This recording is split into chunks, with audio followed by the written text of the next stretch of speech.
Boa tarde a todos, tudo bem? Tiveram dificuldade de chegar hoje? Muita, né?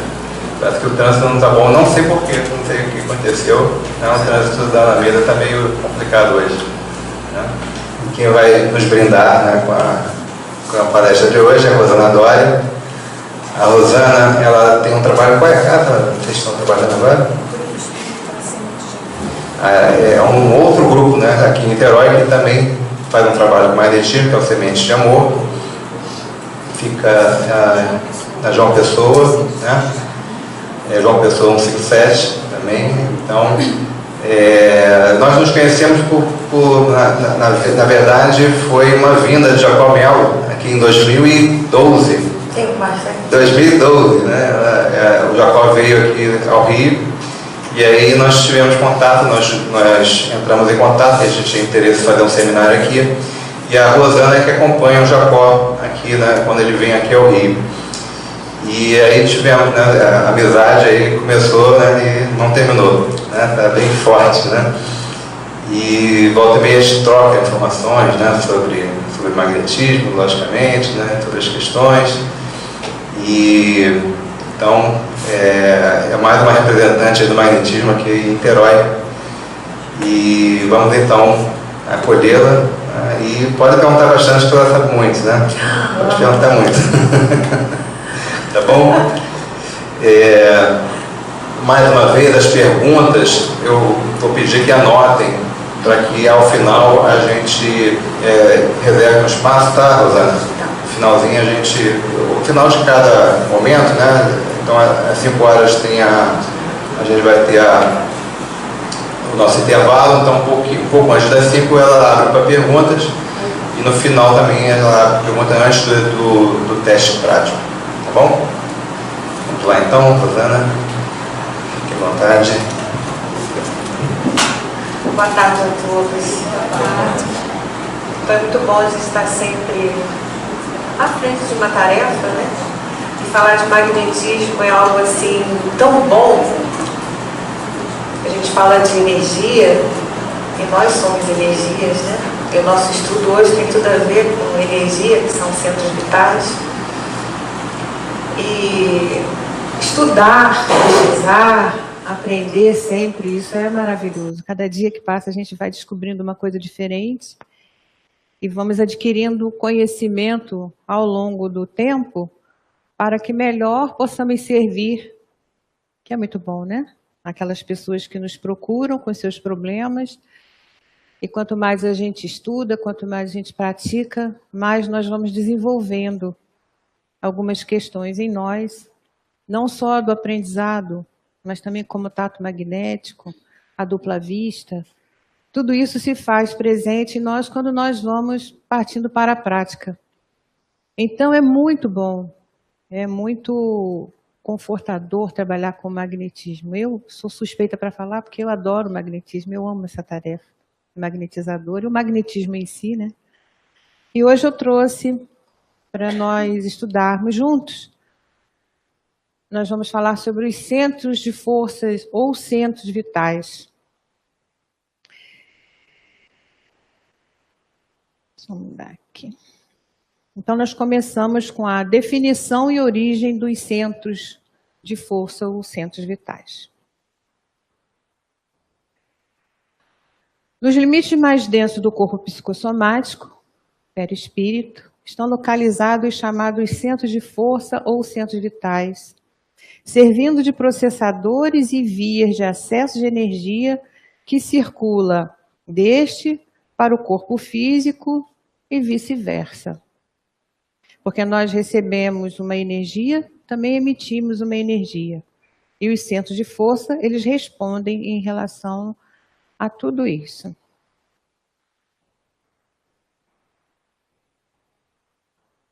Os centros de força ou centros vitais são conhecidos desde a antiguidade, principalmente na cultura oriental, sob o nome de chakras, palavra de origem sânscrita, significando roda, centro, disco, plexo, desde a época dos Vedas, há 5.000 anos antes de Cristo. Os centros de força ou centro vital, centro perispirítico. Nós temos essas formas, né, de designar nas obras do André Luiz. Então, ele vem trazendo aqui centro de transferência e conversão de energias entre duas dimensões vizinhas do ser. Está lá no livro de Edgar Morin, Passes e Irradiações. Passes e radiações. São verdadeiros centros de consciência, nos diz Carl Jung.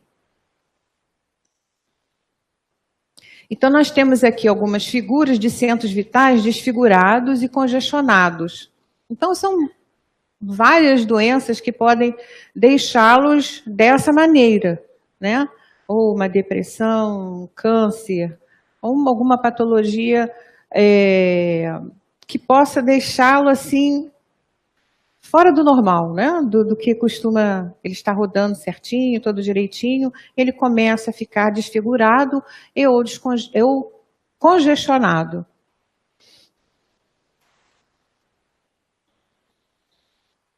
Vou pegar esse aqui mais fácil.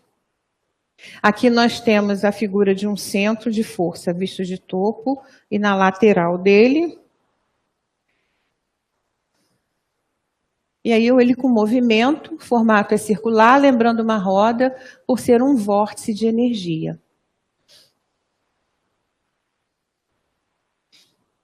Dotado de força centrífuga do espírito para a matéria ou centrípeta da matéria para o espírito. Então, é de dentro para fora, de fora para dentro, né? É uma força que vê exatamente isso, a força centrífuga ou a força centrípeta.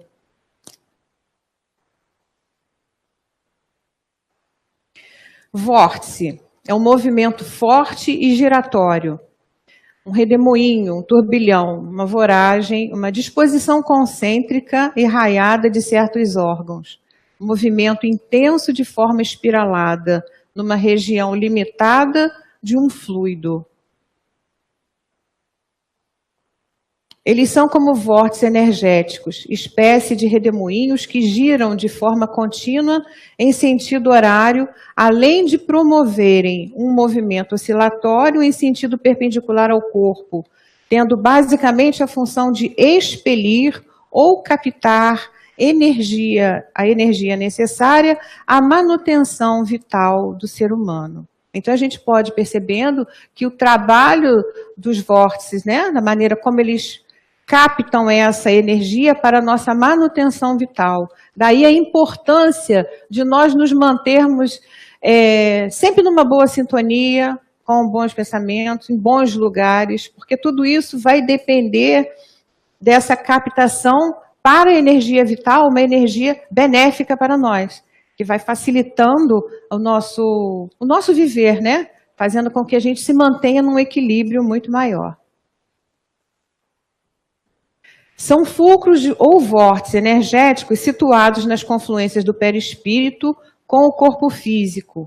Funcionam em forma giratória, em sentido horário, com maior ou menor velocidade, a depender de cada um deles. Eles sempre estarão girando no sentido horário, nunca anti-horário, certo? Acho que vocês nem têm dúvida disso aí, né?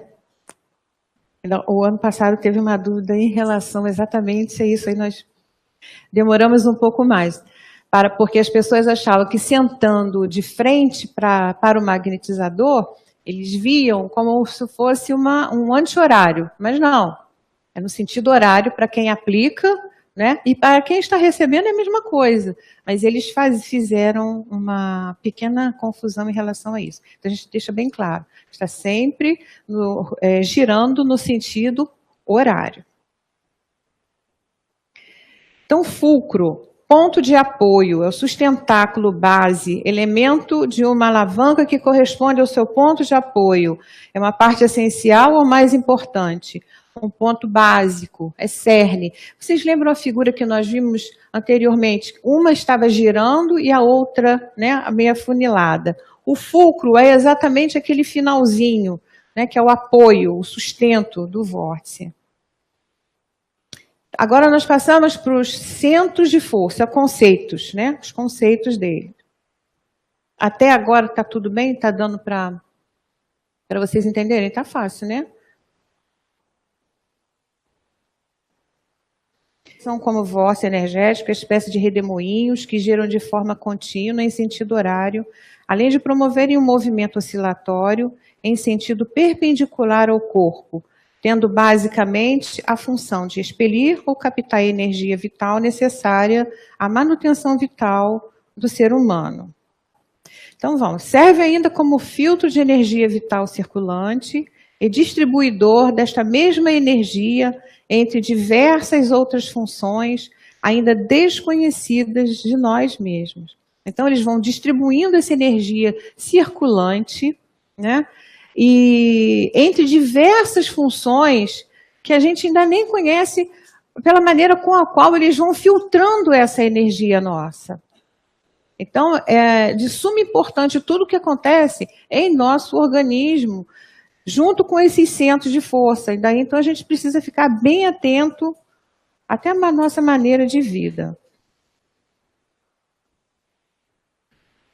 Visto do topo, né?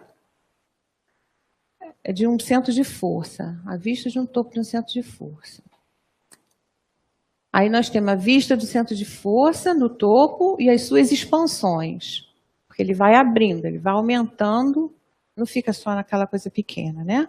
Então ele tem várias camadas e com isso ele vai aumentando, vai se expandindo. A visão lateral do centro de força, como normalmente nós conhecemos como ele é visto. A visão lateral do centro de força e também as suas expansões.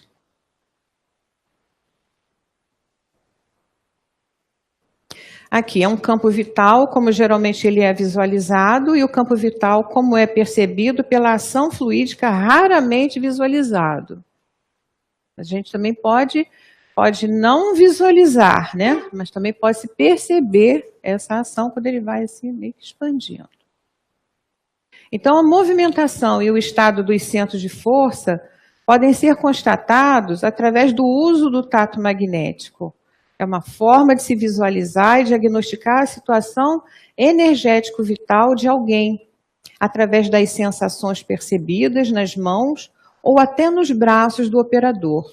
Sendo que nos braços não é muito comum, mas pode acontecer, né? Tem pessoas que sentem, né?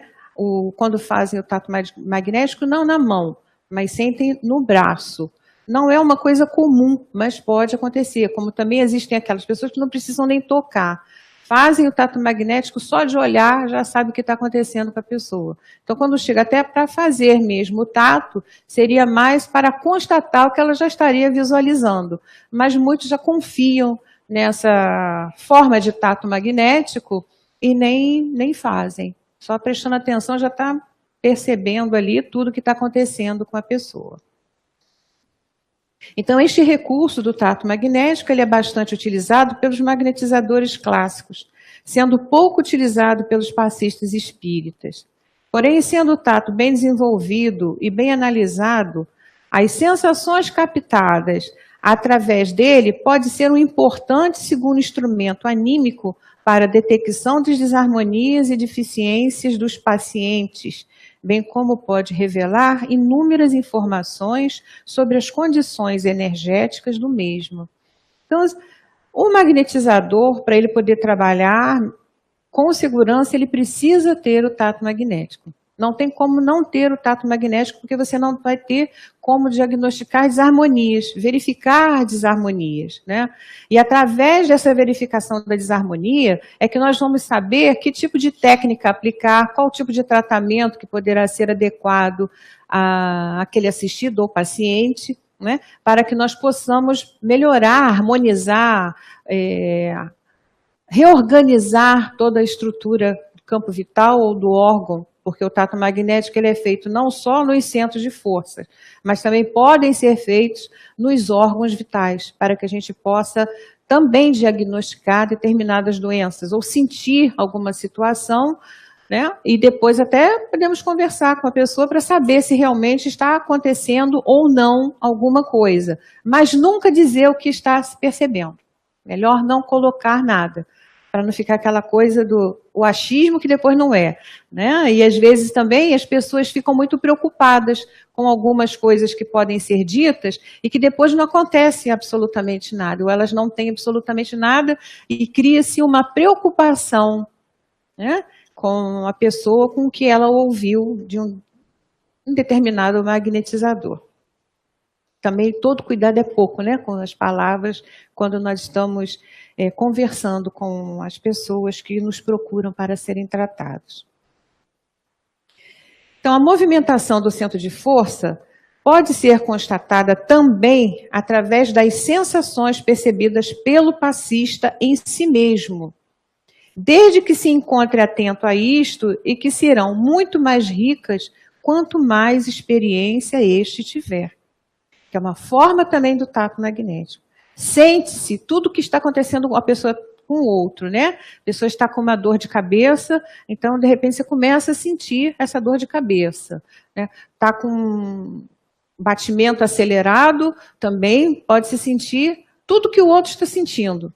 Isso pode acontecer, né? Então, isso torna muito mais rica a experiência no trato todo que nós estamos tendo com o magnetismo, com o tratamento, né? Mas essas coisas podem ser desenvolvidas. E tudo para ser desenvolvido é necessário que se faça o exercício. Então, o exercício ele tem que acontecer, né? Exercitar, trabalhar com seriedade e percebendo todas as sensações que nós estamos sentindo, não só no nosso corpo, mas também as sensações que as pessoas estão sentindo com o tratamento, que isso também é muito importante, porque eles também sentem. Então, o retorno que é dado para nós, quando magnetizadores, né, que às vezes a gente está fazendo uma concentração, alguma coisa assim, a pessoa fala assim, eu senti como se fosse um chuveirinho, uma coisa caindo, molhando, quer dizer, está sentindo o fluido que está penetrando ali, não é? Então, a gente vai percebendo que está tendo um retorno que o trabalho está dando certo, quer dizer, a pessoa está sentindo o que está acontecendo. Então, a gente vai vendo que, com essas situações todas, as nossas experiências vão ficando muito mais ricas. E a gente tem um incentivo até muito maior em termos de trabalhar mais, estudar mais, né? E praticar muito mais para desenvolver mais ainda os nossos potenciais, que nós temos bastante. Então, os centros de força eles estão localizados em diversas partes do perispírito, podendo ser classificados como principais e os secundários. Nós vamos também ver quais são os principais e secundários, e vocês também já devem ter estudado sobre isso aí antes de vir para cá, né? Então, geralmente são considerados como os principais os 7 centros de força que já foram citados, que é o coronário, frontal, laríngeo, cardíaco, esplênico, gástrico e o genésico. Esses são os 7 principais. Apesar de normalmente não exercerem funções principais, consideramos como de grande importância mais 2 centros, que vem a ser o humeral, situado no alto da coluna dorsal, e o básico, ou coxígeo, localizado na coluna sacrocoxígea, na região perineal. Então, nós temos também o centro de força lombar, o famoso Meng-Men, né, que é um centro de força que localiza-se aproximadamente na região dorsal do umbigo, né, aqui, o umbigo está por aqui, ele está na direção contrária. E temos os centros de força secundários, que são os torácicos, lombares, nádegas, coxas, joelhos, panturrilhas e tornozelos. Até então, nós só conhecíamos os 7 principais. Conforme vai se estudando, já começam a aparecer tantos outros centros de força que também podem ser trabalhados.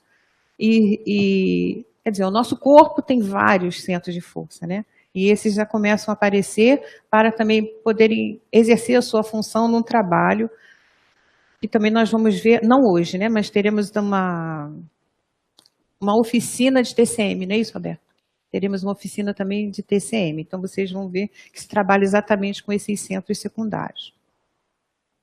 Então, nós temos aqui a visão básica dos centros vitais, frontais e dorsais, de frente, de lado e de costas. Então, vamos vendo, né, quantos centros que nós temos.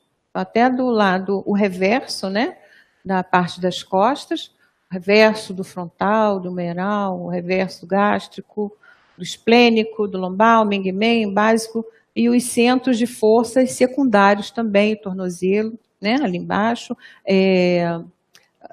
nádegas, coxas, joelhos e os tornozelos, certo?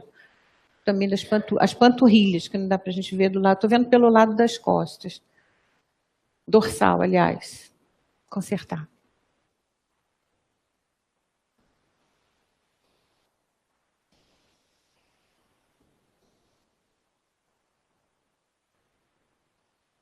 Agora nós entramos na questão que são NADs.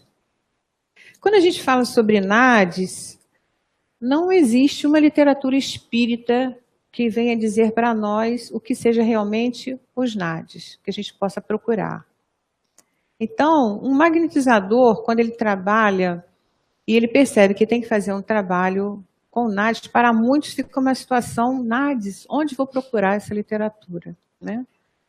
Porque exatamente na literatura espírita nós não temos nada. Então fica como se fosse algo muito escuro para nós, um túnel sem luz, mas que é preciso trabalhar para que as pessoas possam ter uma melhoria, porque é tudo energia. E os NADs também estão ligados aos centros de força, que também, por sua vez, estão ligados a uma fonte de energia também em nós ou em outras situações no nosso corpo. Então, é muito importante que a gente aprenda e saiba o que são os NADs e como eles funcionam. Então, nós temos o conceito de NADs. São os canais sutis por onde circulam a energia vital no perispírito.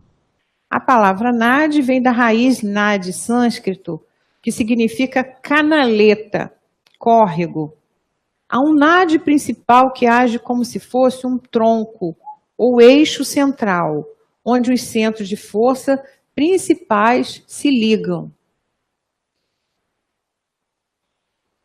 Deste NAD principal parte uma vastíssima rede de filamentos interligando os centros de força mais importantes. Faz distribuição da energia através de todos os centros vitais. Leva a energia vital a todos os departamentos do corpo espiritual.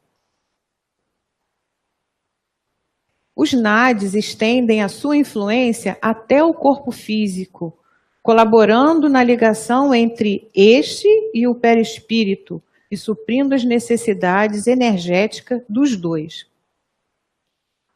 São várias canaletas, né? A gente não consegue mensurar. Eu tirei uma foto que tinha aqui muito interessante, mas eu acabei não voltando com ela. Então, são vários, como se fossem fios entrelaçados para todos os lados, né? De ligamentos onde passa energia. E uma vez que tenha um congestionamento, o NAD ele bloqueia. Um congestionamento não, quando tem algum um centro vital com problema, um depressivo, por exemplo, né? Uma pessoa em depressão, nós temos que ver os NADs, como se encontram. Se eles se encontram, me fugiu a palavra. Enfim, quando há uma ligação, esqueci agora, gente, me desculpe. Eu ia falar uma coisa, eu acabei esquecendo. Vamos continuar, ele vai voltar. Então, ele se estende na influência até o corpo físico, colaborando na ligação entre este e o perispírito e suprindo as necessidades energéticas dos dois. Eu vou lembrar o que eu ia colocar para vocês sobre a depressão. Então, alguns consideram que os NADs se estendem até a pele do corpo. Já outros entendem que os mesmos chegam até os limites da aura, o que aparece ser mais lógico, já que o perispírito não se encontra retido nos limites corporais. Então, Agora me lembrei. A pessoa em depressão, ela pode ter problema cardíaco.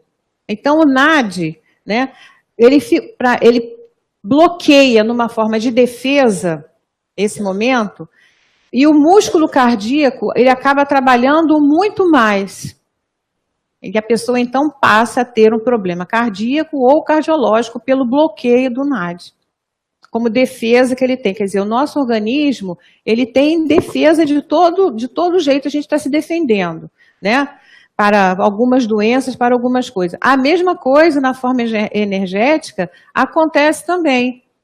Para que não aconteça algo pior, ele recebe aquela informação, então ele bloqueia, mas aí acaba sobrecarregando uma outra situação, no caso, o músculo cardíaco, e acaba a pessoa tendo um problema cardíaco ou cardiológico. Então é muito comum que algumas pessoas com depressão possam desenvolver o processo cardiológico ou cardíaco. E era isso que eu queria colocar para vocês, acabei lembrando.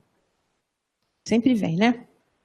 Então agora a gente vai examinar detalhadamente cada centro vital.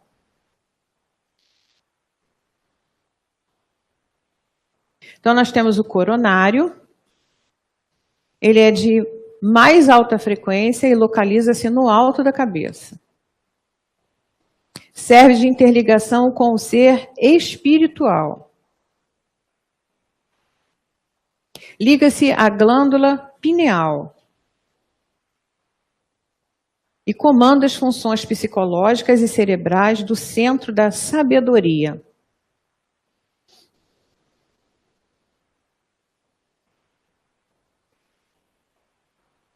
Capta a influenciação espiritual na mediunidade, assimila os fluidos espirituais necessários ao perispírito, ao corpo físico e ao passe, gerencia os demais centros de força, serve de canal para as influências do meio material.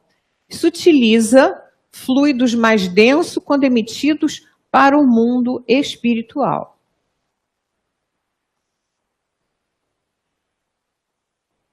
O frontal. De alta frequência, muito abaixo do coronário, situa-se entre as sobrancelhas.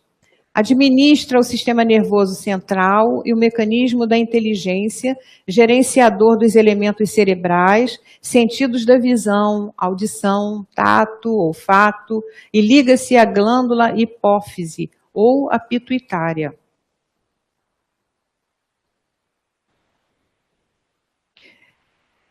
Fenômenos de evidência, audiência e da intuição.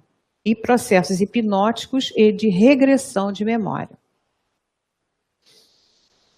Exteriorização do ectoplasma nos fenômenos de materialização e de efeitos físicos e estabelece a relação do domínio ou se quebra o vínculo exercido por outrem.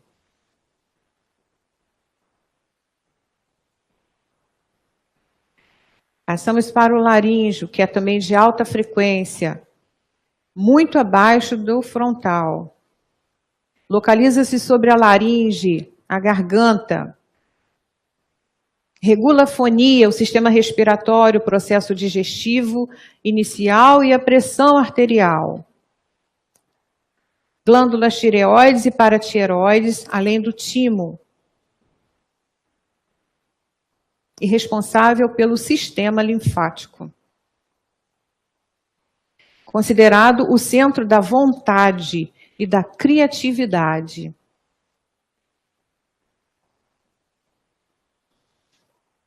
Filtra os fluidos anímicos quando em direção aos fluidos e campos espirituais. Fenômenos da psicofonia e de indução, exteriorização de ectoplasma na técnica curativa de insuflação ou sopro magnético. Ele é o responsável pela emissão do fluido vital. O cardíaco é a frequência mediana. Situa-se sobre o músculo cardíaco. Atua sobre o coração e todo o sistema circulatório. Sistema nervoso parasimpático, nervo vago e com o timo. administra os campos emocionais, centro do sentimento. Passamos ao gástrico, que é de frequência baixa. Situa-se na linha mediana sobre a região do estômago. A mais ativa usina de fluidos vitais para exteriorização. Conhecido como centro de cura. Responsável pelos processos digestivos e grande parte do metabolismo, atuando vigorosamente sobre o estômago. Regula o sistema nervoso simpático, corresponde-se com as adrenais e o pâncreas, controlador do alimento material e fluídico que entra pelo organismo. Fornece campo de atração a espíritos sofredores e de densa vibração. Usina a maior quantidade de fluidos vital que o organismo normalmente produz para automanutenção, doação e exteriorização. Aí temos o esplênico, que é baixa frequência e localiza-se sobre o baço. Grande usinador de fluidos vitais. Centro de equilíbrio. Liga-se ao baço as funções biliares, renais e de excreção. Grande filtro das energias a serem absorvidas e distribuídas para o organismo físico e ao centro vitalizador.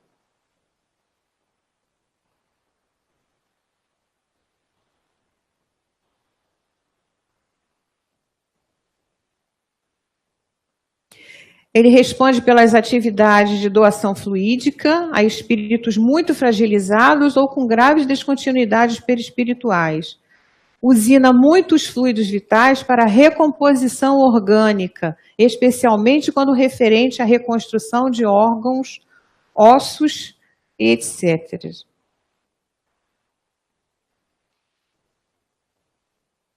O genésico, que é de baixa frequência, baixíssima frequência, situa-se sobre a região genital, elabora densos campos fluídicos que, quando bem canalizados, podem propiciar vigorosos potenciais energéticos no campo do amor e da criatividade.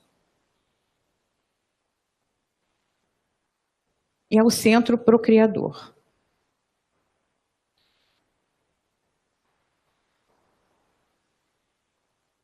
Administra os processos genéticos e de vida animal e corresponde-se com as gônadas, ovários e testículos. Libera fluidos de vigorosa atração magnética. Grande usinador de fluidos densos. Acho que só. Passamos ao humeral, que é um centro de atração magnética. Ele é muito utilizado nos passes que são aplicados pelas costas, principalmente nas reuniões mediúnicas, que serve para fazer o desligamento, né, do espírito que está comunicante. Ou para também facilitar. Ligação com a medula óssea, coluna vertebral e toda a estrutura óssea do corpo.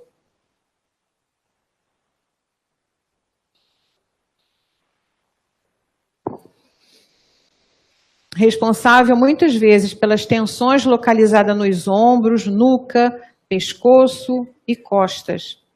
Reage bem ao se tratar problemas localizados nos membros superiores, tem ligação com o centro de força laríngeo, atua sobre grande parte do sistema nervoso, tanto na parte motriz quanto na sensitiva. E o básico, que é situado na região do cóccix, trabalha bem problemas relacionados aos membros inferiores. Tem a importante função de reenviar a energia vital circulante dos centros de força, de baixo para cima, formando o fluxo. Quer dizer, do coronário, né, ele desce, passa pelo frontal, o laríngeo, o cardíaco, o esplênico, gástrico, genésico e retorna essa energia né, pelo básico, o Meng-Meng impulsiona, passa pelo humeral e ele retorna novamente. Então, é uma energia circulante a todo tempo. Essa energia ela circula, né? Forma-se esse ciclo de energia. O lombar, Meng-Meng, né? Localiza-se aproximadamente na região dorsal do umbigo. Ele age como uma estação de bombeamento de energia vital proveniente do básico, é responsável pelo fluxo de energia vital para cima, através da coluna vertebral. Então, ao passar do genésico, aí volta, né? O básico, ele está fazendo refluir essa energia. Quando chega no Meng-Meng, ele impulsiona essa energia para que ela possa fluir, como eu falei anteriormente. O centro de força lombar, Meng-Meng, controla e energiza os rins, as glândulas suprarrenais, até certo ponto, outros órgãos internos e também regula a pressão sanguínea. O lombar, Meng-Meng, está intimamente relacionado ao esplênico. Se o esplênico estiver altamente energizado, o lombar também ficará substancialmente energizado. Se o esplênico for ativado, o lombar também será parcialmente ativado, porque alguns centros de força não funcionam se outros não estiver funcionando. Então, é sempre um apoio para que possa haver esse funcionamento. Então, aqui é só uma demonstração, né, dos seres de força, dos centros de força e com os seus reversos. Aí temos uma parte, um filminho que é pequenininho, para a gente ouvir aqui. Falando aqui de ser humano para ser humano, através de centros que são chamados energéticos, e escolas mais antigas chamavam de chakras, hoje em dia se chama de centro de força, mas que na realidade são campos vitais. Esses centros de força, eles são muito bem localizados, pelo menos os principais. Temos um que fica no alto da cabeça, que é o mais importante de todos, e também é o mais sutil de todos, que se chama coronário. Temos um segundo que fica aqui no meio da testa, no entre-olhos, que é o frontal. Depois nós temos um que fica sobre essa região da garganta, que é chamado de laríngeo. Temos um sobre o coração, que é o cardíaco. Temos um no alto do estômago, que seria o gástrico. Um pouco abaixo, mas do lado esquerdo, que fica sobre o baço, se chama centro esplênico. E um na região da genitália, que se chama centro genésico.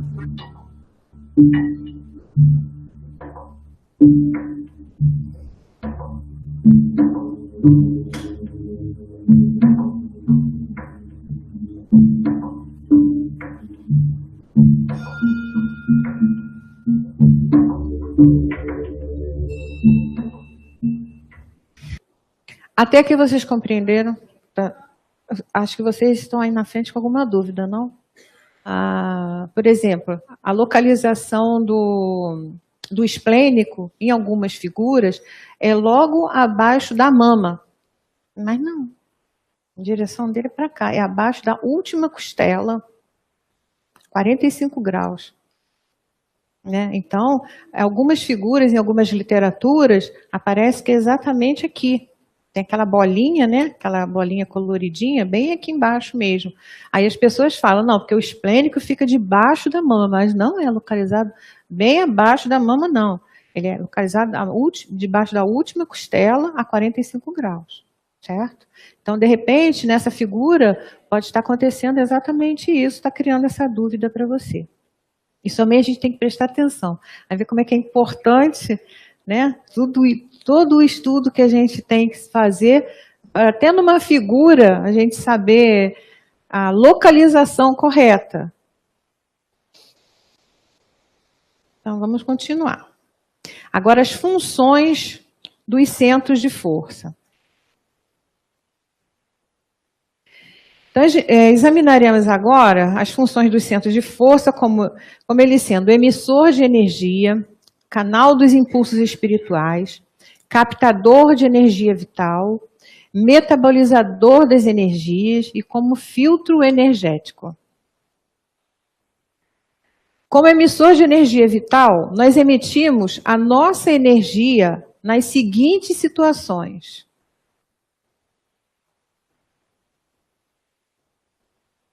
Quando estamos aplicando um passe, diante da vontade do passista, em fazer doação de suas energias para alguém, os seus centros de força tomam naturalmente uma posição ativa e iniciam um processamento das energias, adaptando-as ou colocando-as em condições de serem transmitidas. Veja que interessante, né? Diante da vontade do passista, como que é importante esse atributo? A vontade. Pensamento e vontade são dois atributos do espírito. Quando a vontade é colocada, ela é direcionada, como que começa a acontecer as respostas, como está colocando aqui, ó, diante da vontade do passista em fazer doação de suas energias para alguém, os centros de força, naturalmente, eles já tomam uma posição ativa para poderem ter o funcionamento. Se não existir essa vontade, se não existir nada disso, nada acontece. Vocês podem ter certeza. Não vai acontecer nada.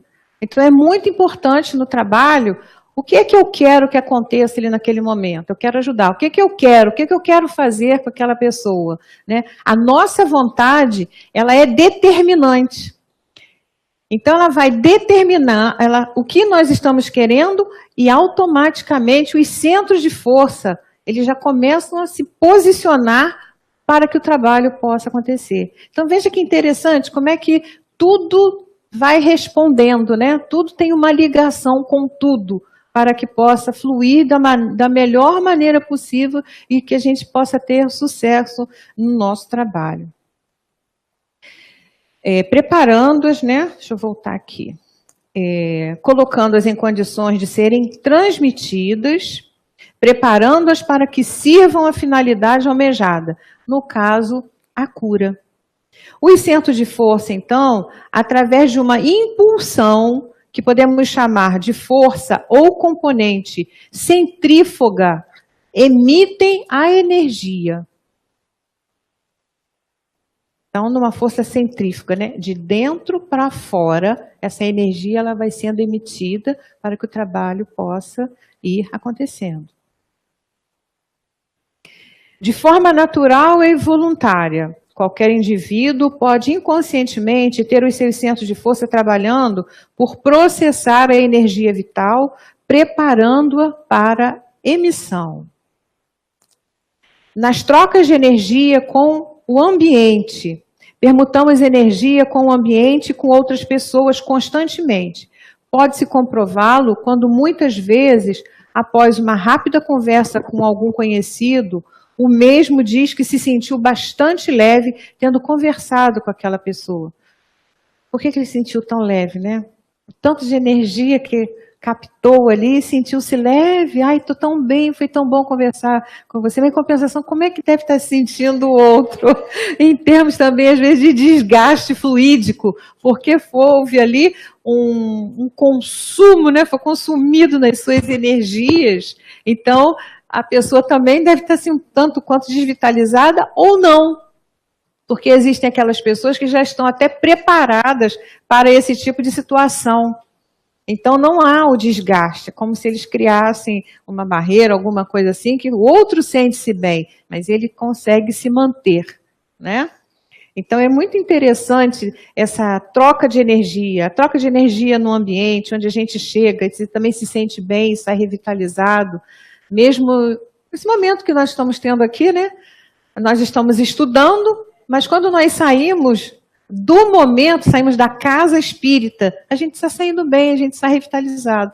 Porque embora os nossos olhos não estejam visualizando, pode também estar acontecendo alguma coisa aqui, por nós estarmos numa casa espírita, né? Então pode também estar acontecendo alguma coisa energeticamente para nós, que nos fortalece e faz com que quando nós saímos daqui também estejamos bem.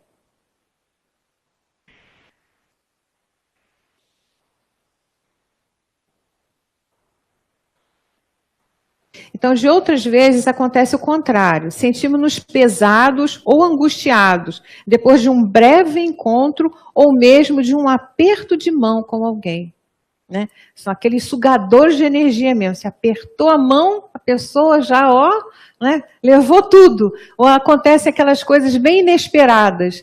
Às vezes a pessoa nem está prestando atenção, recebe aquele abraço, daqui a pouco está angustiado, está pesado, está sonolento, não sabe por quê. É exatamente nessa energia, né, que nós estamos emitindo, nessa força centrífuga, que é a energia de dentro para fora que o outro está levando de nós. E que acontece nos tratamentos, quando nós estamos emitindo essa energia para que a pessoa possa ficar bem. Na eliminação de resíduo energético, seja nos processos de metabolização, seja de assimilação da energia vital nos diversos departamentos dos nossos organismos físicos e perispiritual, sempre podem sobrar resíduos fluídicos, se os fluidos estiverem situados no nível espiritual. Os resíduos fluídicos, acredito que não sejam resíduos que sejam bons, né? Então pode causar algum mal-estar mesmo na pessoa. E que maneira pode ser feito isso? Com dispersivos, pode-se retirar esses resíduos fluídicos. Canal dos impulsos espirituais. Sendo o espírito a fonte da inteligência e dos sentimentos, fica claro que dele é que partem todos os impulsos capazes de movimentar o perispírito e o corpo físico, de vibrações mais lentas, mais aptos, portanto, para a inter-relação com os campos mais densos.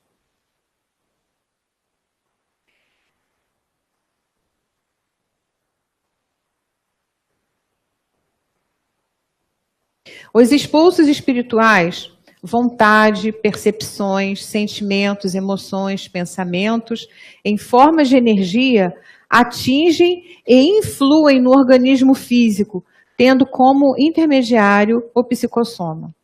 Psicossoma é o conjunto corpo e alma, ou corpo e espírito, ou corpo e psique, tomado em sua ação recíproca, unidade psicofísica do ser humano.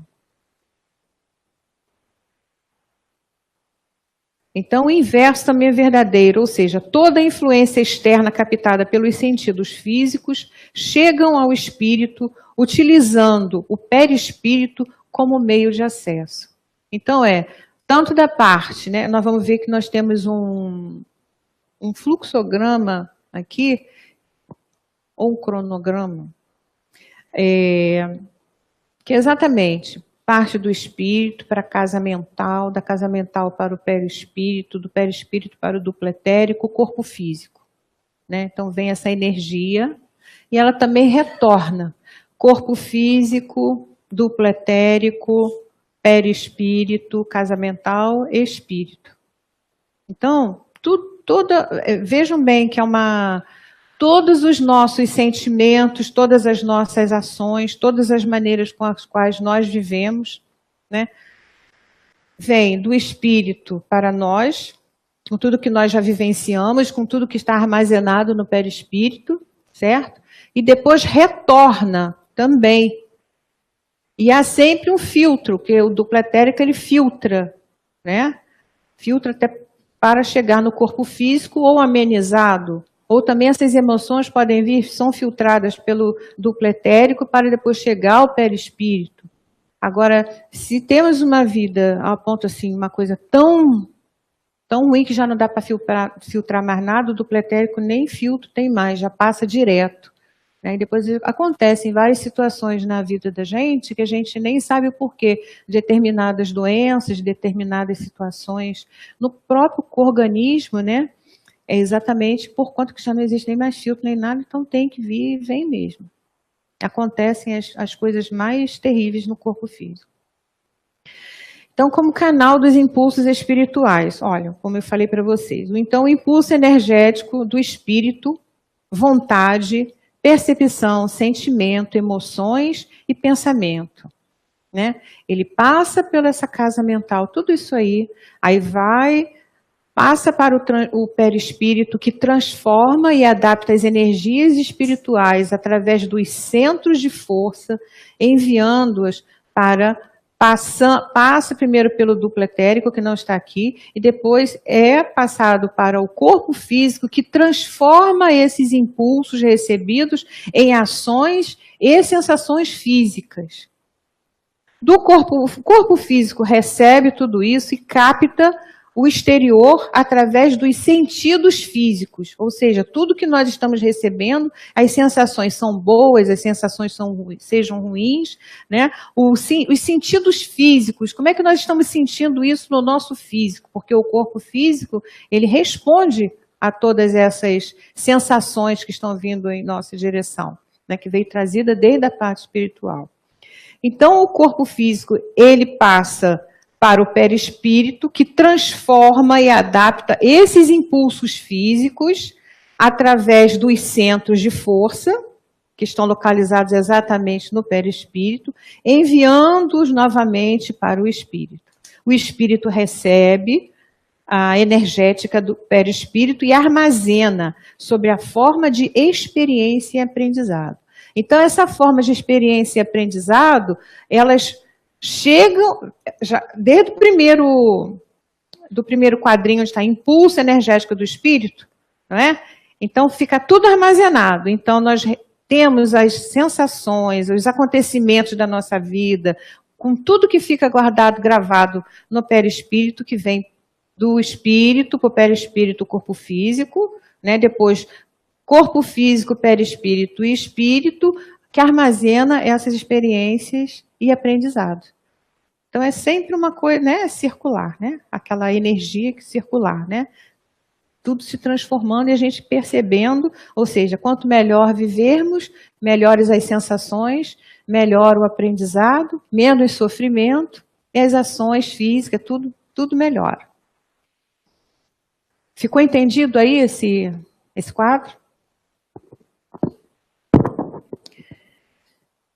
Então, como captador de energia vital, os centros de força também exercem a função de assimilar a energia vital do ambiente, a qual precisamos para nossa manutenção e equilíbrio. A energia vital é essencial para o organismo, mantendo a sua saúde e vitalidade, mas dissipando-se com o desencarne, né? Essa vitalidade deixa de existir exatamente com o desencarne, não tem mais como ter mais vitalidade nenhuma.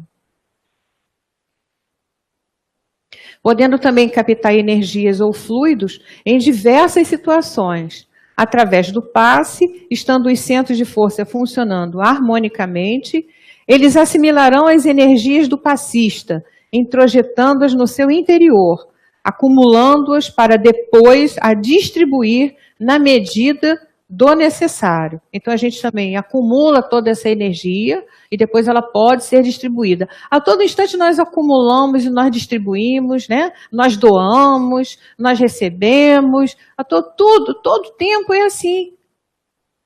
Se a gente parar e prestar atenção, né? É uma via de mão dupla a todo instante, né?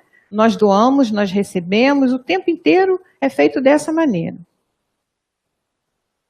Então, nas trocas de energia, conforme mencionamos anteriormente, podem ocorrer captações de energias provindas de outras pessoas e estas serão assimiladas através dos centros de força, seguindo semelhantemente o caminho indicado como no item anterior.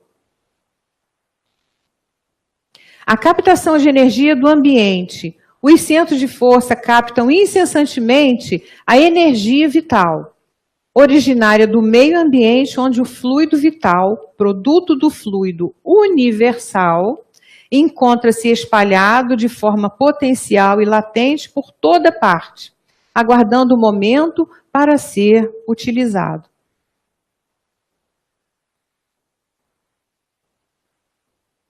Através dos alimentos e da respiração. Tudo que comemos, especialmente os alimentos naturais, encontra-se mais ou menos saturados de energia vital.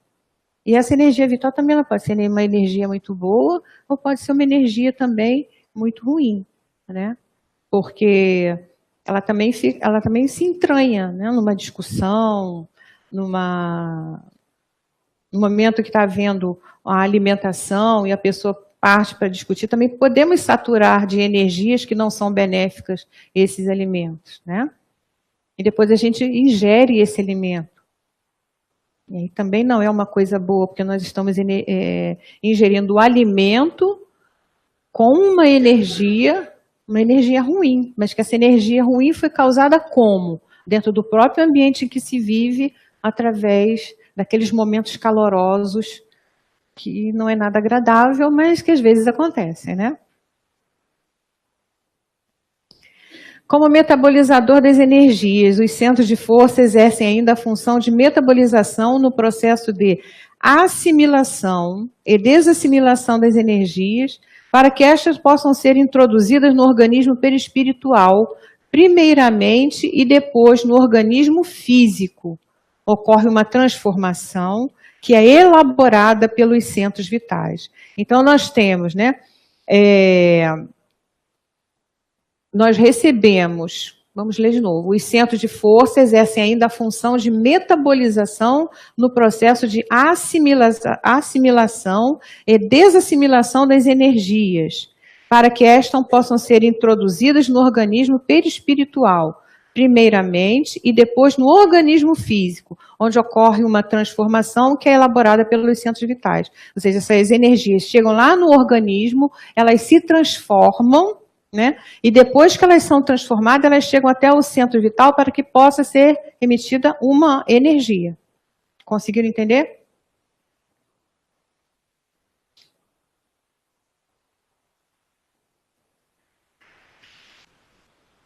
É só uma figura ilustrativa. Agora nós partimos para o que prejudica os centros vitais, que está no livro Cure-se e Cure pelos Passes, do Giacomello. Eu até tenho ele aqui. Se vocês quiserem.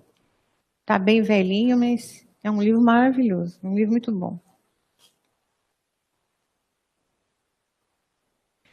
Então, no coronário, são prejudiciais excessos de preocupação, a estafa mental, sono insuficiente ou excessivo, a mente devotada a guardar ódios, mágoas e rancores, a autocompaixão, o desejo e a vibração do mal, o egoísmo, as ideias de vingança, a falta de mentalizações positivas e o negativismo. Tudo isso prejudica o coronário. São providenciais o equilíbrio das emoções, o repouso, o refazimento natural, praticar e desejar o bem, a compaixão, o altruísmo, o sentimento de piedade, a oração frequente, o otimismo, tudo ao contrário do que prejudica. Se a gente conseguisse viver, né, a todo instante nesse estado de equilíbrio de emoção, repouso, refazimento natural, o coronário estaria assim maravilhoso, mas nem sempre a gente consegue, não é? Então, às vezes ele está tanto quanto prejudicado pelas nossas emoções, pela maneira de vida que nós levamos, pela forma com a qual nós vivemos, pelos nossos sentimentos, pelas nossas próprias imperfeições. É isso? Então, a gente vai vendo como, olha, no primeiro são prejudiciais, né? Olha só, o egoísmo, isso é inato ao ser humano. As ideias de vingança, quantas pessoas que pensam assim, né? A falta de mentalização positiva. Não param um momento ali para mentalizar ideias positivas, fazer uma meditação, alguma coisa assim. E o negativismo, às vezes a gente encontra aquelas pessoas, né, que é ó vida, ó azar, são negativas demais, né? Então a gente vai vendo que, se for ao contrário, nós manteremos exatamente o equilíbrio das nossas emoções, que é o providencial para que o coronário esteja assim em bom funcionamento.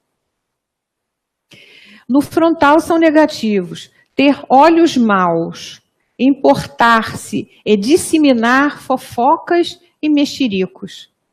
Alimentar a inveja e orgulho, descontroles físicos e emocionais, ser pessimista ou hipocondríaco, arquitetar planos maliciosos ou maldosos e fazer leituras nocivas e outras coisas mais. São positivos, ver sempre positivamente, falar bem das coisas ou pessoas, abolir preconceitos, equilibrar as atividades físicas, acreditar-se bem e bom, sem com isso envaidecer-se ou orgulhar-se, fazer boas leituras, divertir-se sadiamente, evitando excessos. No laríngeo, negativos para o laríngeo, falar mal, dar maus conselhos, alimentar monoideias, fechar-se sobre os próprios sentimentos, desdenhar, ridicularizar o próximo e vícios. Positivo, falar bem, dar bons conselhos, alimentar-se de bons estudos e boas conversas, abrir-se a diálogos construtivos e extrair sempre o lado positivo das pessoas e a ausência de vício. Se a gente conseguisse levar a vida sempre, o tempo inteiro assim do lado positivo, não é? Isso seria maravilhoso para os nossos centros vitais. No cardíaco são perniciosos, emoções fortes, viciações que mexam com os sentimentos, preguiça, comodismo, rancor, mágoa, ódio, sentimento de vingança, violência, impaciência, irritabilidade. São saudáveis a busca pelo autoconhecimento, domínio de si mesmo, ausência de vícios, atividades físicas e intelectuais compatíveis, amizade, compreensão, humildade, perdão, esquecimento do mal, tranquilidade, vibração de amor pelas criaturas e altruísmos.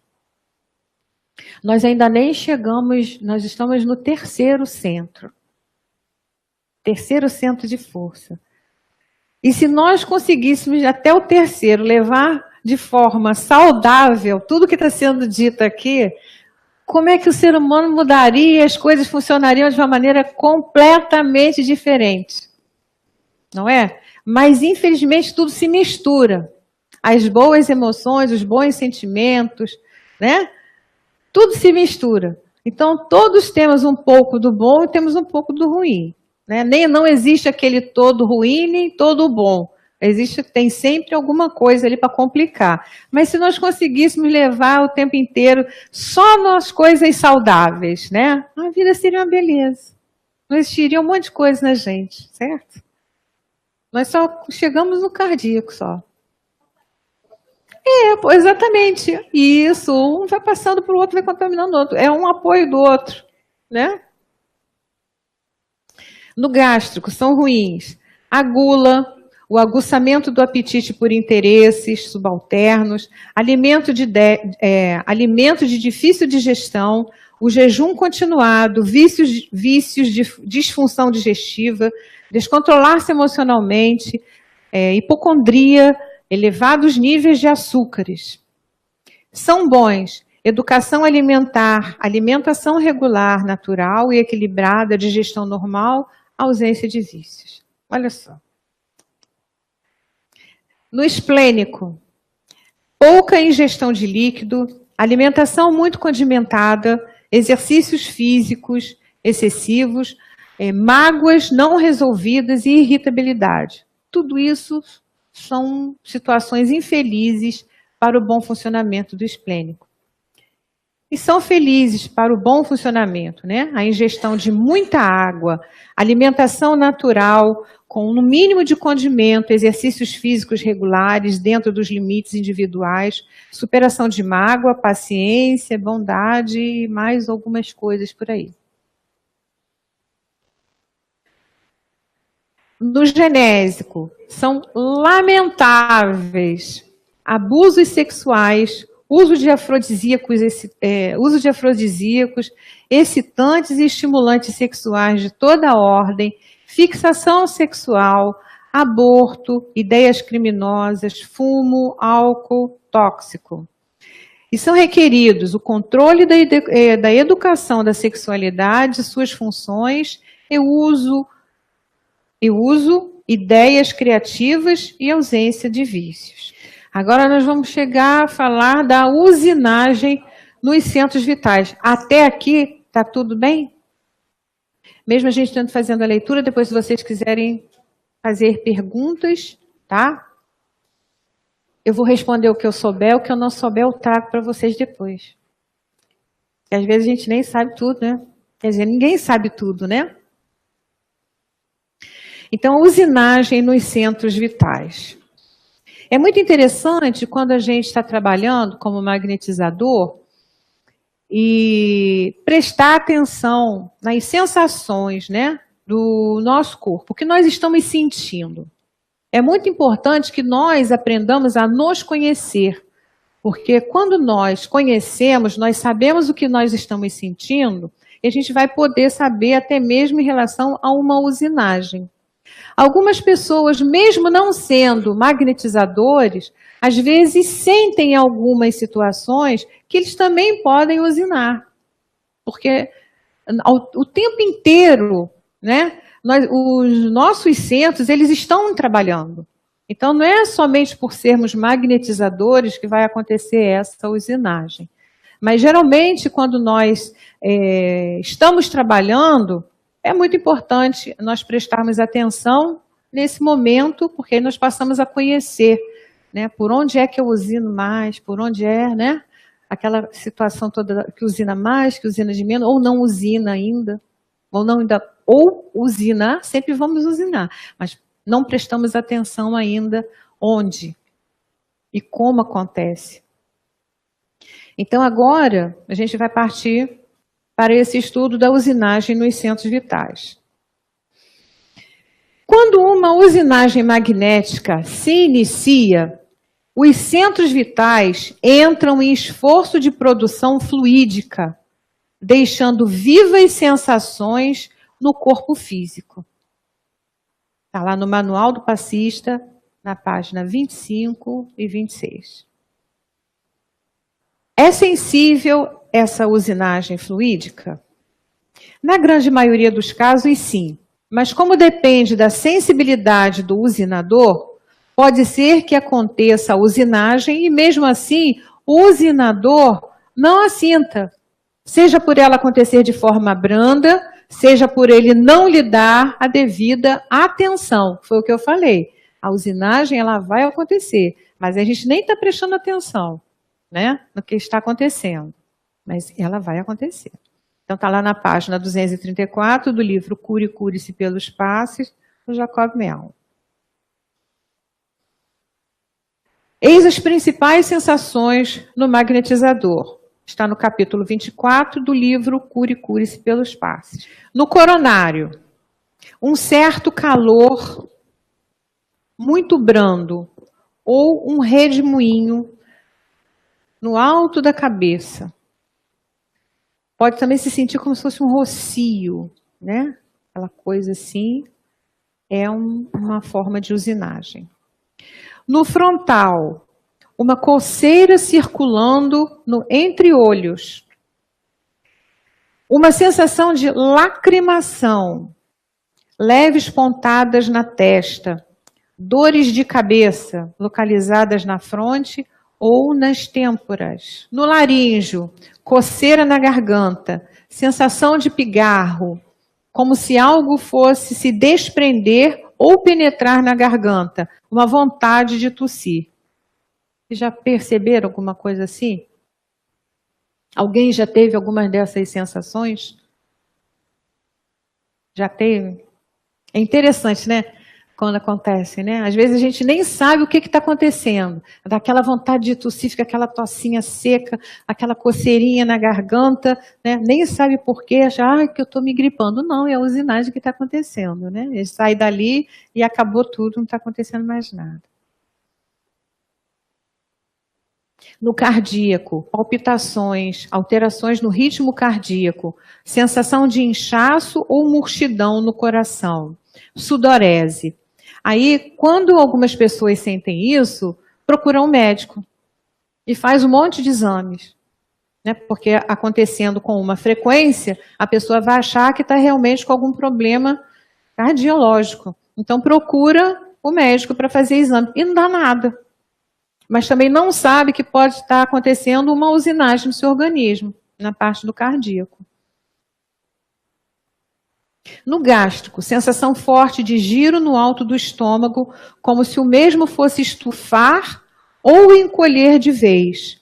Sensação de uma fina e pontiaguda adaga entrando no alto do estômago, vontade forte de arrotar. tremores internos, como se fosse uma turbina, como se uma turbina estivesse sendo acionada.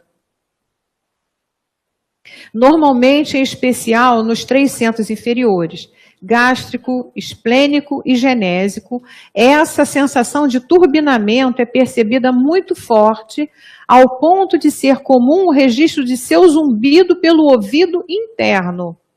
Sensação de fome ou intensa saciedade.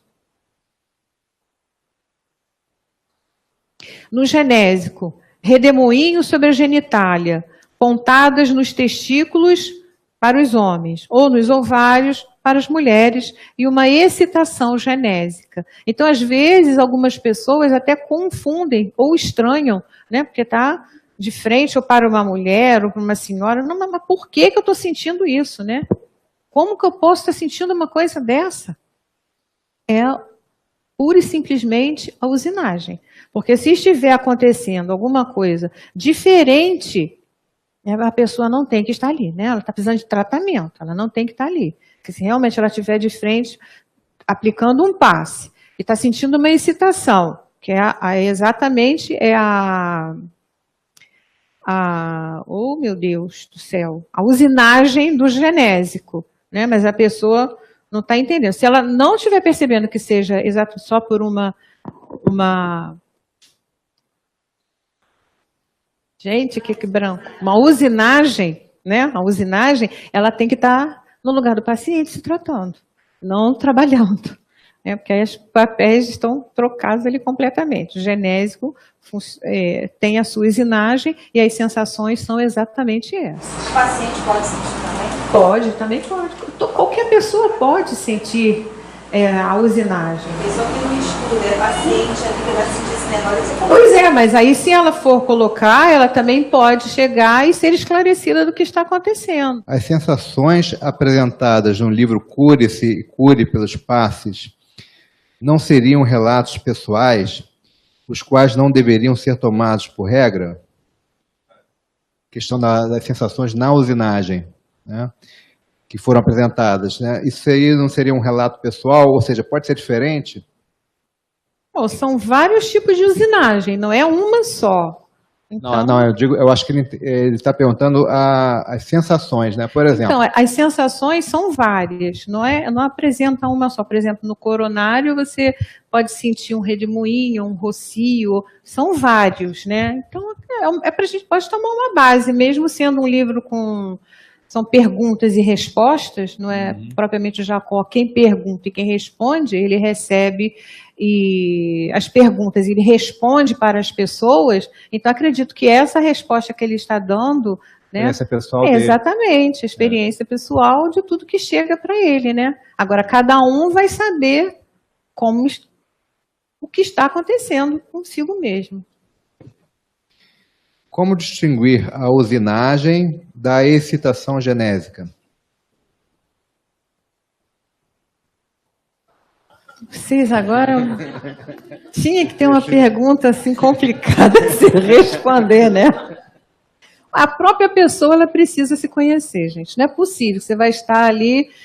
Bom, tem uma senhora, né? E, de repente, começa uma excitação genésica com uma senhora. Bem senhorinha ali, é meio complicada a situação, né? Ou não.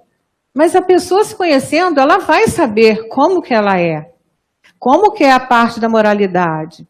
A que nível ela tem de filme, de leitura, da própria vida que ela tem. Ela vai saber se ela tem que estar ali no trabalho ou se ela teria que estar se tratando. Tudo isso a gente tem como perceber. Por isso que as pessoas precisam se conhecer. A partir do momento que existe o conhecimento, sabendo que, não, eu estou sentindo isso aqui, é uma coisa muito estranha, eu nunca senti isso. Por que eu sinto isso sempre, somente na hora do passe? Né? Ela vai saber distinguir uma sensação sexual, né, uma excitação sexual de desejo, de uma excitação sexual sem desejo, pura e simplesmente por um funcionamento do centro de força, usinagem de um centro de força. O centro de força lombar é o mesmo que o Mengmen? Vi uma gravura em que o lombar situa-se sobre os rins e o Meng-Men fica sobre a coluna vertebral na parte lombar. Isso é correto? Olha só, se eu estiver errado, você me corrija. Tem o centro de força Meng-Men, mas que era chamado como lombar para facilitar, exatamente porque ele está na direção do umbigo, aqui em cima, né? Mas existe também o lombar, que é um pouquinho mais acima, nos rins mesmo. Então, está errado, já aprendi aqui hoje, tá vendo? Então, que fica para os lados. Fica em cima dos rins. O lombar. O lombar é um par, né? Esse par. Então, ele lombar. É mais aqui embaixo, então, o outro é mais aqui em cima. Isso. Então, é isso. Então, porque existe também o lombar. Então, existe os dois. O Meng-Men e o lombar. Deixa eu complementar. O que acontece? O Meng-Men, né, se a gente for estudar, né, a origem desse nome, na cura prânica ele é citado, né, como sendo esse centro de força que fica na altura do umbigo, só que nas costas. Né? E alguns magnetizadores, para traduzir, né, para não chamar de Meng-Men, como está na região lombar, batizaram ele de lombar também. Só que existe um par de lombar, um em cada rim. Então, nós aqui, né, no caso, o nosso grupo, preferiu não traduzir, justamente para não causar essa confusão. Porque lombar aqui, qual é o lombar? O lombar do rim ou o lombar, né, da região do umbigo, né, que fica em cima da coluna. Então, para não confundir, a gente chama aqui de Meng-Men. E a gente também utiliza o lombar, né, também para outros tipos de tratamento, né, principalmente nos problemas de circulação. A gente usa o par de lombar, né, no tratamento. Então, fica essa diferença, né? Agora, muita gente chama o Meng-Men de lombar. Aqui a gente prefere não chamar, a gente usa o Meng-Men mesmo, como a gente não conseguiu uma tradução assim, direta. Não confunde também, né? Para não confundir, a gente chama de Meng-Men. Tá bom? Agora o testamento. Vamos lá, primeira. O centro de força está localizado no duplo etérico. Como é a propagação no corpo mental? O centro de força está localizado no duplo etérico. Tudo bem. Como é a propagação no corpo mental? Só repetindo aqui para poder o pessoal entender, né? Lembra que o perispírito é o meio de campo, né? Ele é o meio de campo entre o corpo físico e quem? O espírito. Né? Então você tem, né, o perispírito, ele faz esse meio de campo. No caso do duplo etérico, o que ele faz? Ele é um meio de campo também. Né? Ele é aquela parte do perispírito mais densa. Não é isso? Né? Então ele também faz esse meio de campo do corpo físico, né, com o perispírito. Né? Então o centro de força, né, ele está nesse meio de campo aí, né, ele está levando, né, as questões, né, as energias do perispírito, do mais denso até, né, o mais sutil, né, também. Então, a questão do corpo mental, né, ele é a parte do perispírito que é as experiências, né, onde ficam registradas as experiências, não é isso? Né? Então, esse centro de força ele é esse mecanismo para levar essas sensações exteriores, né, até o perispírito, até o corpo mental.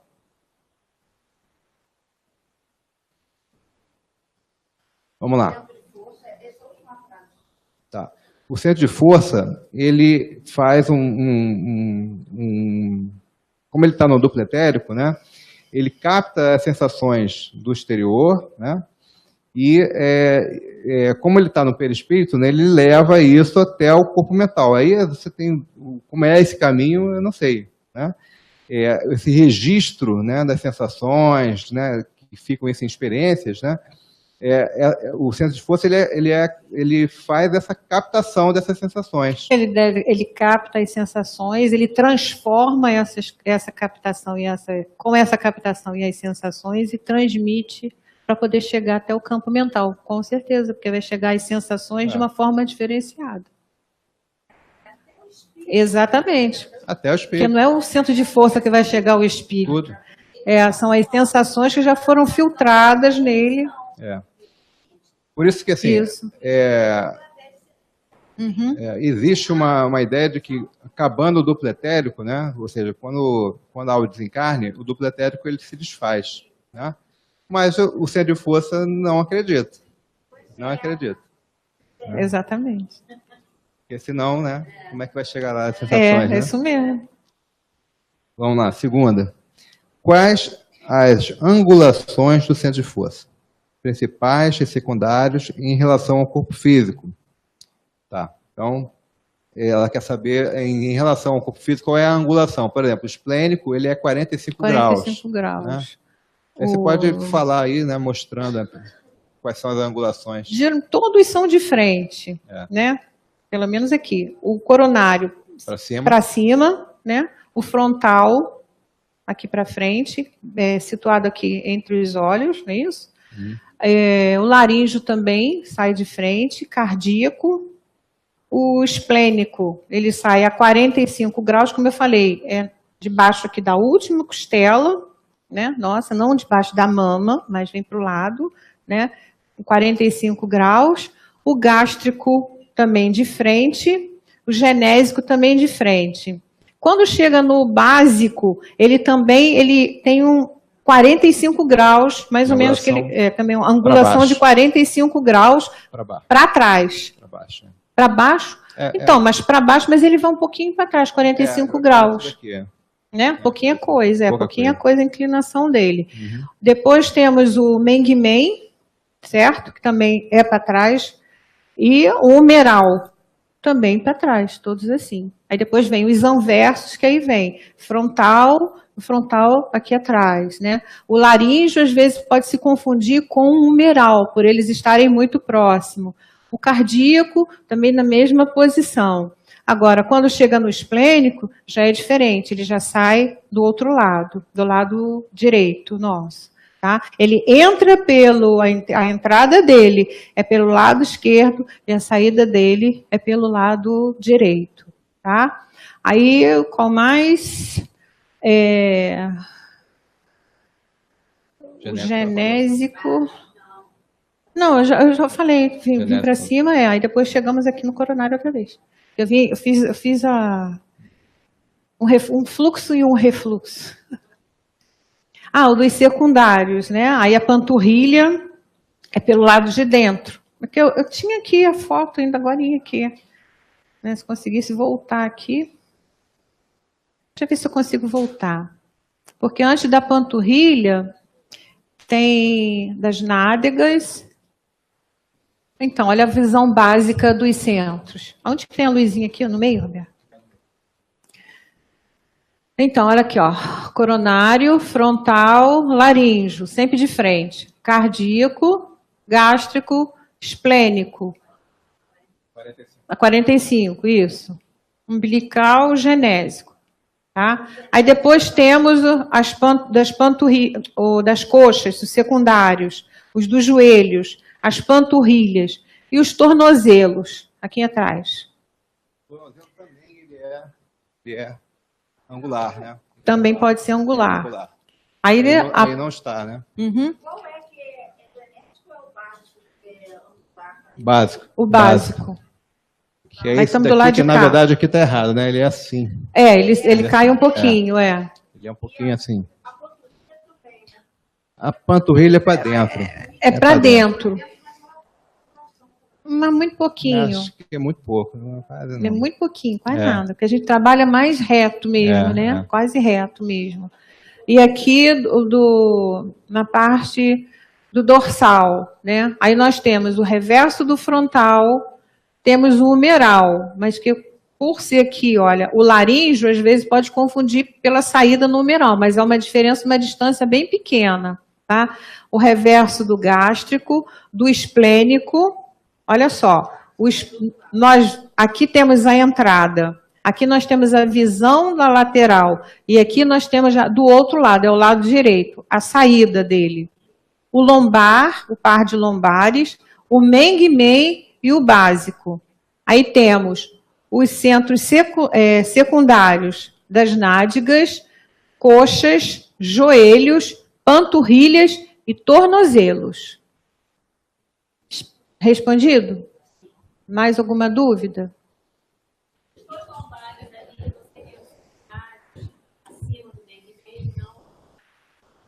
Eles ficam acima dos rins, né? Acima dos, assim, as figuras sempre confundem um pouco, né? A marcação nas figuras sempre confundem. É secundário. Secundário. Vamos lá. Qual a concepção de centro de força anverso-reverso? É simplesmente um seu oposto do outro na mesma localização? Ou é simplesmente questão de localização? Então, Todo centro de força tem o seu anverso e tem o seu reverso. Todos eles. Como está aparecendo aqui, olha. Muito simples. O único diferente, assim, por exemplo, o meng-meng. O meng-meng, ele é o reverso do umbilical. Do umbilical. Deram 2 nomes para eles, mas um é reverso do outro. Tá? O humeral é reverso do laríngeo? Todo mundo tem essa dúvida. Acabamos de falar agora. Não Às vezes se confundem. Mas não. Né? O laríngeo, por conta da direção, né? Que é mais ou menos no mesmo posicionamento. Tanto que a gente pode trabalhar alguma situação no humeral, alto, né? O laríngeo é um pouco mais alto. Né? Você afasta o laríngeo e pode trabalhar o humeral também pela frente. Né? E aqui é nesse osso que tem aqui. Exatamente. Então, é uma questão só de... É pouquinha coisa, né? A diferença de altura... Mas tem uma outra diferença também. Muito pouquinha. A diferença da questão da frequência, né? Sim, da frequência, exatamente. Né? Isso também influi. Mais alguma coisa? Aqui. Tá lá no testamento. Aqui. Você faz sempre minha prova. Eu não... Vamos lá. Dependendo do tipo de fluidos a doar, a usinagem no doador será em centro de força diferentes? Dependendo do tipo de fluido a doar, a usinagem no doador será em um centro de força diferente? Eu entendi assim. Por exemplo, eu tenho um caso de fratura. Então, pelo que a gente viu, usinar pelo esplênico é mais eficiente para tratamento de uma fratura. Né? No caso, o doador, né, dependendo, o doador ele pode usinar de acordo com o problema?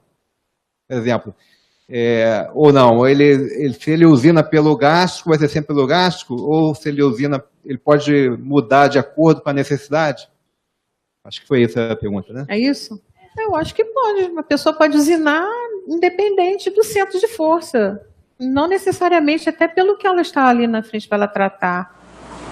Eu digo pelo tipo de fluido, entendeu? De alta frequência, de baixa frequência.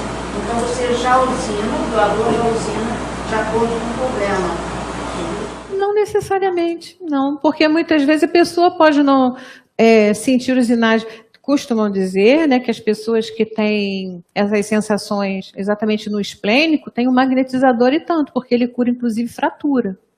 É isso que ela está dizendo. Não então, é? Por exemplo... Mas o que não tem isso aí... Às vezes isso é uma característica, é uma característica do magnetizador. Né? Então, se ele tem a característica de usinar pelo esplênico, coloque o pessoal de fratura nele. Coloque o pessoal que precisa revitalizar um órgão para ele. É por isso... Agora, se ele tiver, por exemplo, a usinagem pelo gástrico, aí é para outra tipo de situação. Entendeu? É por isso que na ficha, né, quando tem sensações, para mim lá a gente tem isso, sensações no magnetizador. Não é para dizer sensação da boa, feliz. É exatamente pela sua pergunta que a resposta tem que vir sensações no magnetizador. O que ele sentiu? Né? O que aconteceu enquanto ele estava ali? Quais foram as sensações no corpo? Não pode ser só de felicidade, bem-estar. Não eles não dizem nada. Porque aí a gente vai saber, né, para que tipo de pacientes podem ser colocados. Se com fraturas, problema ósseo, seja lá o que for, aquele que tem uma usinagem pelo esplênico. Ele pode trabalhar de forma muito mais feliz e ajudar muito mais nesse sentido. Certo? Acabou minha prova? Acabou a prova. Não, é porque ela sempre Alguém me tem dá mais alguma prova. pergunta? Não? Tudo bem? Eles perguntaram um pouco hoje. Hoje foi pouco, né?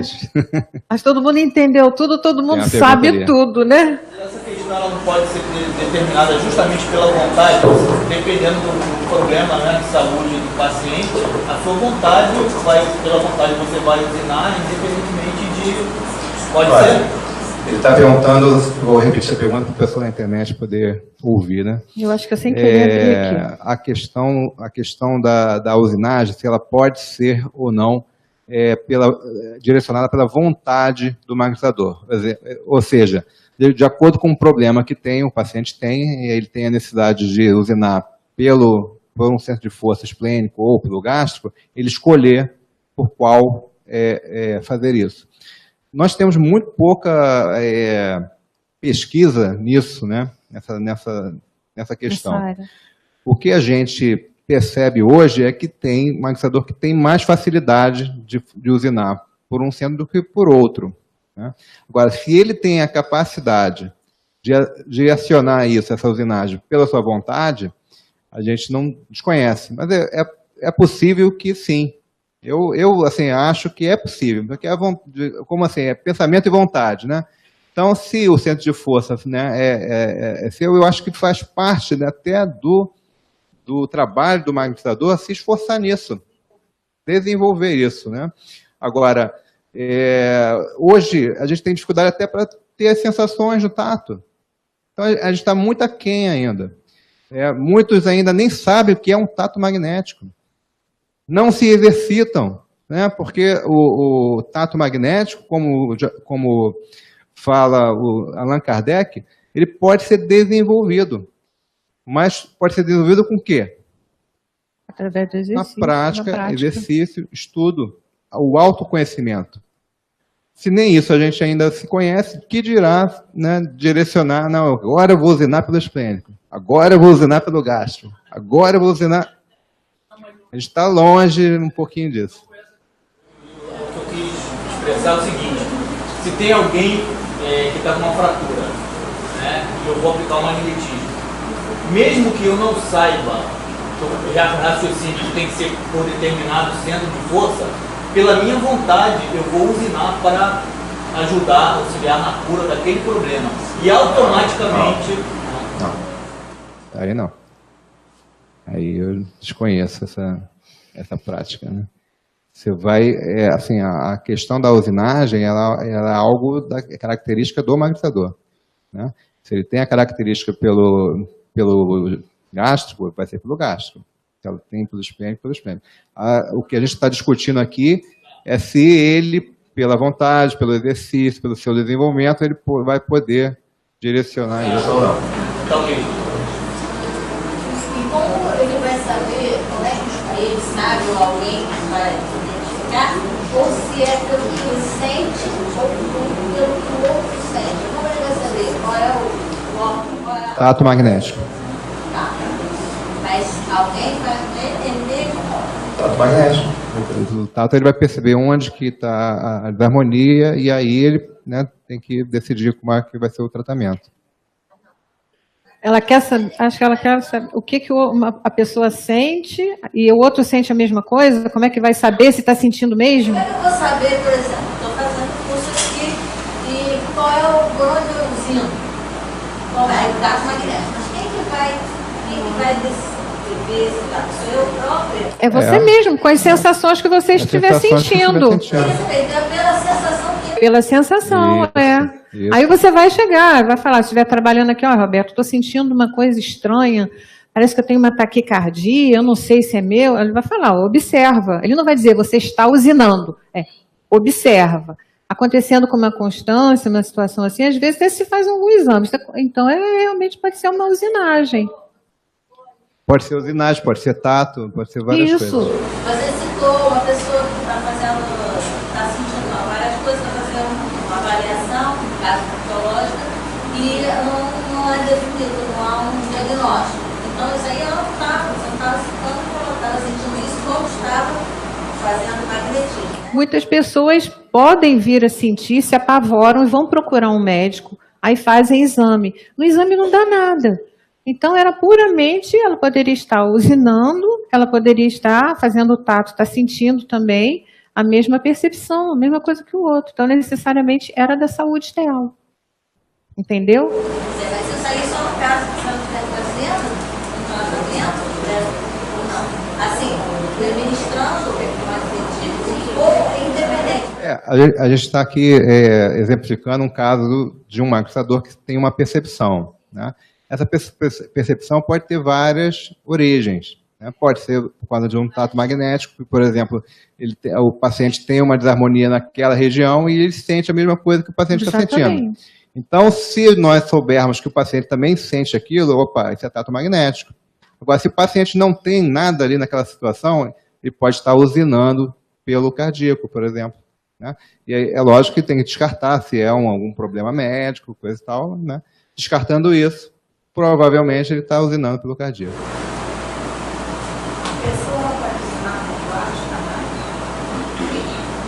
A pessoa pode usinar pelos vários canais? Bom, responder, vai. Pode sim. Ela pode, não simplesmente por um, mas ela pode, mais de um, pode. Por mais de um, pode. O centro de força, pode até... Pode o centro de força, né, ele tem essa característica de usinagem, todo centro de força. Né? A questão no caso do trabalho do magnetismo, vai existir um que tem um poder maior de usinagem. Essa é a diferença. Eu percebi isso pode estar em estudo, quando se fala em campo mental, por exemplo, o corpo mental. Tem o emocional, campos ou corpos. Campo e corpo, eu posso dizer que seja a mesma coisa. Isso. Mesma coisa. Bom. Faltam 5 minutos. Tem mais alguma pergunta? Tem mais alguma perguntinha? 5 minutinhos. Dou-lhe uma, dou-lhe duas. Vou perguntar aqui para o pessoal da internet também, né? Então, você está perguntando, você estava num tratamento de cromoterapia e teve sensações, né, em alguns pontos do seu corpo, né? Eu desconheço a cromoterapia, eu não posso afirmar nem como, eu não sei qual é o processo, não sei a situação. Essas sensações que você percebeu, só você vai poder dizer. Eu não tenho como dizer, né? Eu estava no centro espírita. Aí eu ainda sou aprendiz. Eu achei que era algum espírito que estava mexendo aqui. Eu senti, não foi da minha cabeça, eu fiquei sentindo. E do estômago foi muito forte. Eu achei que era o ventilador. Tinha ventilador, eu me abri. Aí tinha que ficar de olho fechado, mas eu abri os olhos. Aí eu abri os olhos e assim estava tudo paradinho, mas continuava assim uma sensação. Bom, na próxima vez, observa de novo, vê se você percebe a mesma coisa, né? Vai se autoconhecendo. Isso é um trabalho pessoal individual. Bom, gente, vamos então para o nosso intervalo. 20 minutinhos, então 5h20, 17h20 a gente retorna.